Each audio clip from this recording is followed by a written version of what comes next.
चंद्रशेखर आजाद भारत की स्वतंत्रता के लिए निडर प्रतिरोध और अटूट समर्पण का पर्याय ने साहसी पलायन और समझौताहीन क्रांतिकारी उत्साह का जीवन जिया। उनकी कहानी हालांकि दुखद रूप से कम हो गई, बलिदान की भावना और पूर्ण स्वतंत्रता की खोज का एक शक्तिशाली प्रमाण बनी हुई है।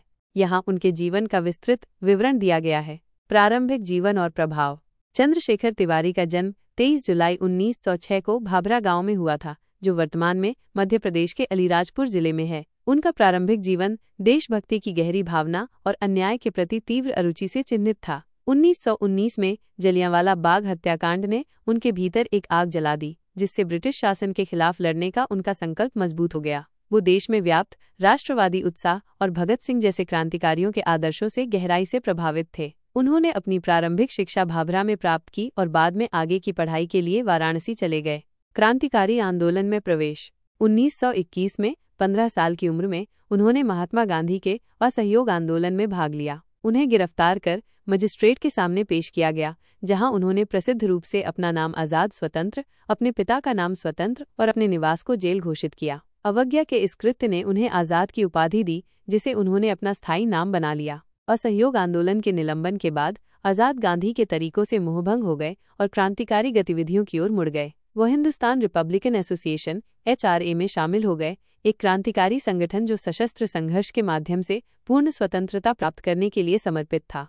क्रांतिकारी गतिविधियां और नेतृत्व। आजाद HRA के पुनर्गठन में एक प्रमुख व्यक्ति थे, जिसका नाम बदलकर Hindustan socialist Republican association (HSRA) कर दिया गया। वह एक कुशल रणनीतिकार और एक कुशल निशानेबाज थे, जो अपनी साहसी छापेमारी और पलायन के लिए जाने जाते थे। उन्होंने 1925 में काकोरी ट्रेन डकैती में महत्वपूर्ण भूमिका निभाई, जो क्रांतिकारी आंदोलन के लिए धन प्राप्त करने के उद्देश्य से एक साहसी ऑपरेशन था। राम प्रसाद बिस्मिल और अशफाकुल्ला खान सहित कई HRA नेताओं की गिरफ्तारी और फांसी के बाद आजाद ने HSRA के नेतृत्व की जिम्मेदारी ली। लाला लाजपत राय की मृत्यु के प्रतिशोध में उन्होंने 1928 में लाहौर में एक ब्रिटिश पुलिस अधिकारी जॉन सॉन्डर्स की हत्या की योजना बनाने और उसे अंजाम देने में महत्वपूर्ण भूमिका निभाई। वो भगत सिंह, सुखदेव और राजगुरु के करीबी सहयोगी थे और उन्होंने मिलकर ब्रिटिश शासन के खिलाफ एक दुर्जय शक्ति बनाई। आजाद भेष बदलने में माहिर और एक कुशल योजनाकार थे। उन्होंने कई वर्षों तक गिरफ्तारी से बचे रहे। अंतिम संघर्ष।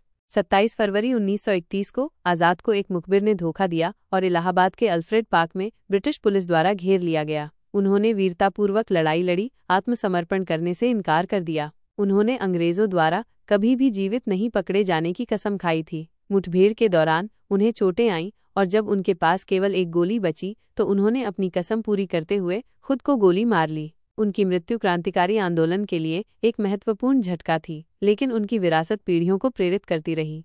विरासत।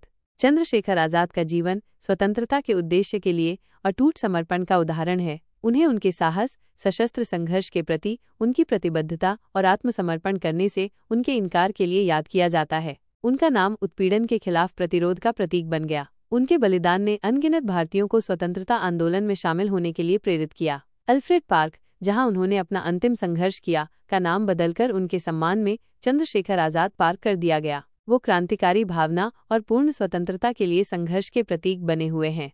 चंद्रशेखर आजाद की कहानी व्यक्तिगत साहस की शक्ति और प्रतिरोध की स्थायी भावना का प्रमाण है। वो एक किंवदंती अपनी मातृभूमि की स्वतंत्रता के लिए अंतिम बलिदान के प्रतीक बने हुए हैं।